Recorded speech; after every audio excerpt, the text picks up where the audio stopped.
आप सब लोगों का ARS न्यूज़ में खुश आमदीद। अगर आपने अभी तक हमारा चैनल सब्सक्राइब नहीं किया तो सब्सक्राइब कर लीजिए।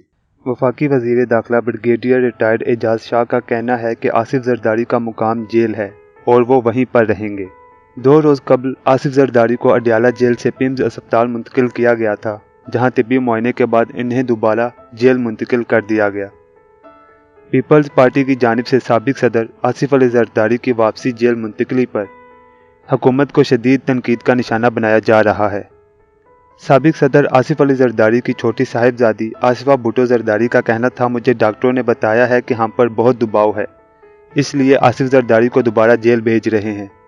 जियो न्यूज़ के प्रोग्राम नया पाकिस्तान में गुफ्तगू करते हुए वज़ीर दाखिला एजाज शाह का कहना था कि आसिफ जरदारी की अस्पताल मुंतकली का फैसला मेडिकल बोर्ड करता है, हुकूमत नहीं।